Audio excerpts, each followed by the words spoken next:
Welcome to students. Today we are going to discuss about the ohm transport in the fallopian tubes. म्हणजे ओव्हरीपासून fallopian ट्यूबपर्यंत ohm किंवा ऊसाईट कसं transfer होते. First you see this figure.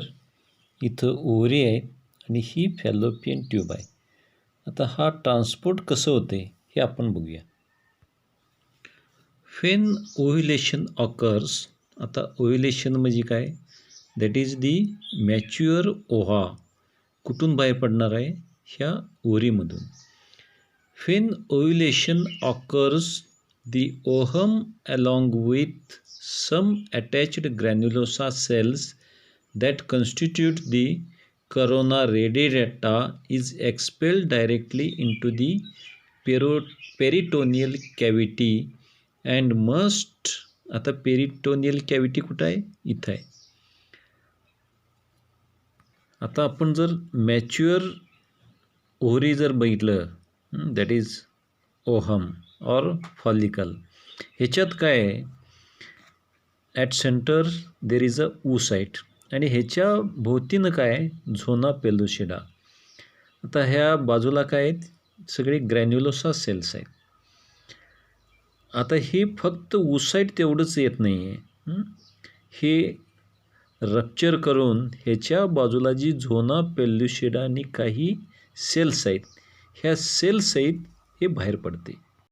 आता हे कुठून बाहेर पडलं? That is from the ovary.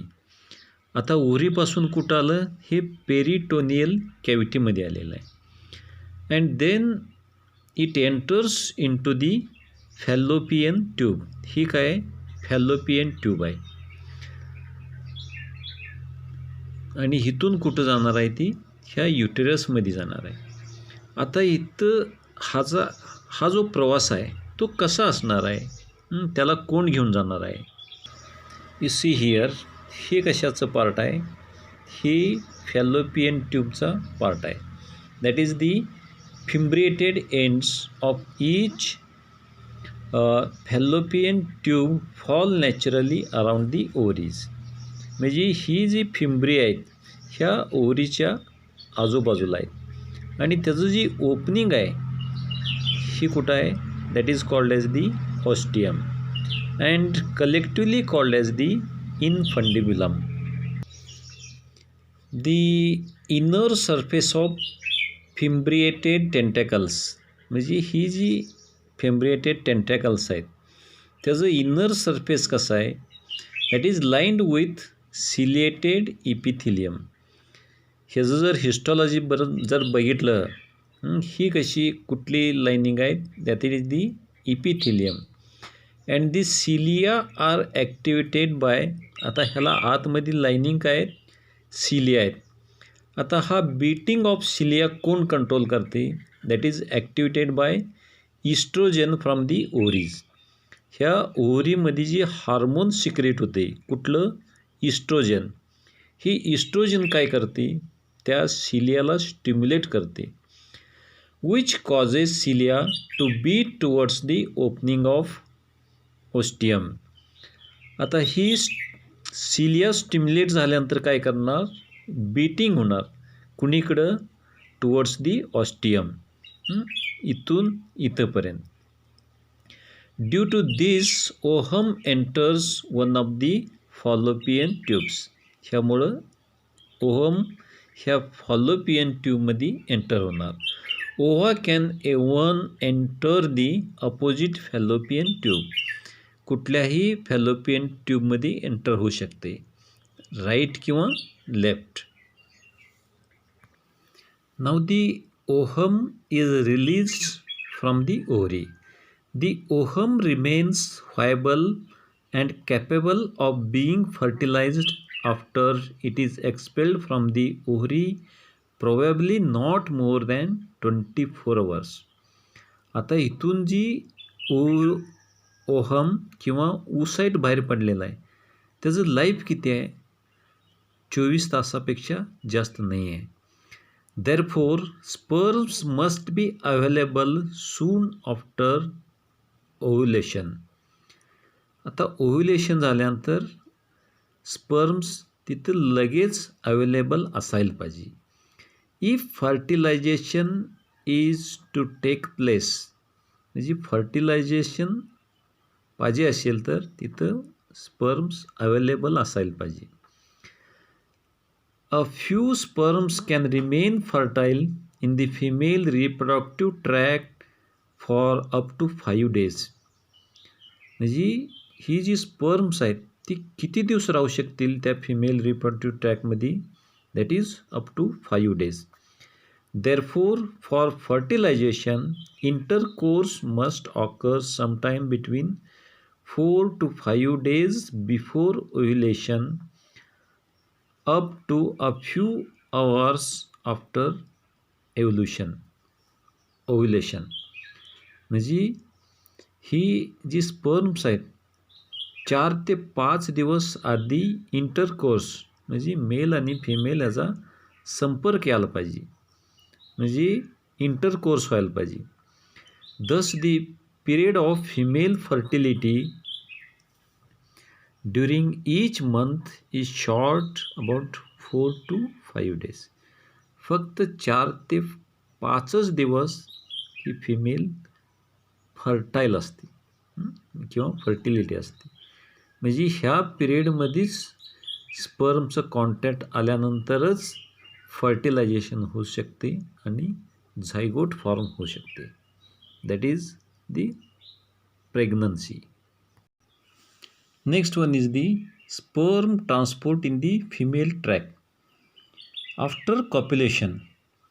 म्हणजे इंटरकोर्सनंतर स्पर्म्स कुठं जातात? That is in the vagina, आणि व्हजायनानंतर that enters in to the uterus.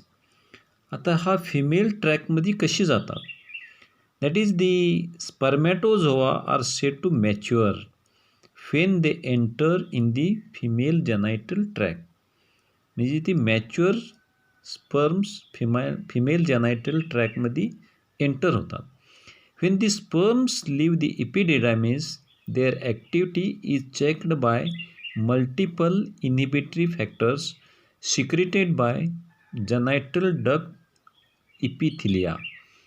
So when sperms are expelled first in the semen, they are unable to fertilize the ovum. म्हणजे जी sperms expel होते कुठं? That is in the semen. They are unable to fertilise ovum, म्हणजे लगेच ती fertilise होत नाही आहे. That is when they come in contact with fluids of female genital tract.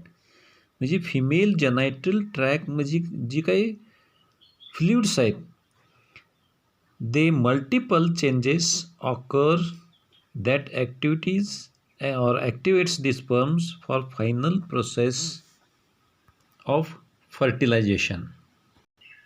म्हणजे जी स्पर्म्स आहेत ती सिमेनमध्ये आल्यानंतर दे unable to fertilize.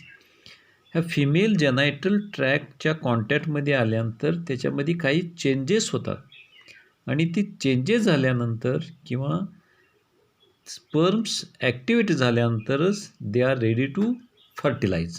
So it takes some time. These collective changes are called capacitation of the spermatozoa. आता ही जी काही changes होणार आहेत ह्या प्रोसेसला काय म्हणायचं? कॅपॅसिटेशन. कशाचं? स्पर्मॅटोझोआ. दिस normally requires from 1 to 10 hours. ह्या कॅपॅसिटेशनसाठी किती वेळ लागतो? 1 ते 10 तास लागते. So the following are some of the changes. आता ही चेंजेस काय काय होते त्या फिमेल ट्रॅक्टच्या कॉन्टॅक्टमध्ये आल्यानंतर? So first change is the uterine and fallopian tube fluids wash away the various inhibitory factors that slow down sperm activity in the male genital ducts. म्हणजे ह्या इनिबिटरी फॅक्टर्स आहेत ही काय करते, पहिल्यांदा वॉशआउट करते. Second, when sperms remain in the fluid of the male genital ducts, they are continually exposed to many floating vesicles from the seminiferous tubules. मेलमध्ये काय आहेत, सेमिनिफेरस ट्युब्युल्स आहेत, त्याच्यामध्ये काय आहेत, large amount of cholesterol. This cholesterol is continuously added to the cellular membrane covering the sperm acrosome. स्पर्मच्या पुढचा जो भाग आहे त्याला म्हणायचं ॲक्रोझोम, त्याच्यामध्ये ॲड केलं जाते these cholesterols. That is toughening this membrane and preventing release of its enzymes. After ejaculation, sperms deposited in the vagina swim away from the cholesterol vesicles upwards into the uterine cavity, and they gradually lose much of their other excess cholesterol over the next few hours. While doing so, the membrane at the head of the sperm become much weaker, and the membrane of sperm becomes much more permeable to calcium ions. So these ions now enter the sperm in large quantity and changes the activity of the flagellum. This giving it a powerful whiplash motion in contrast to its earlier weak undulating motions. So this makes it possible for the acrosome to release its enzymes rapidly and easily as the sperm penetrates the granulosous cell mass surrounding the ovum. ह्याच्यामुळं काय होते, त्या ओहमच्या भोवती जी cells आहेत ती dissolve करते, आणि कोण डिझॉल्व करते, ॲक्रोझोम, आणि डिझॉल्व झाल्यानंतर now penetrates the zona pellucida of the ovum itself. Zona पेल्युसिडामध्ये पेनिट्रेट करते. त्यानंतर there is formation of the zygote, that is after union of ovum and the sperm.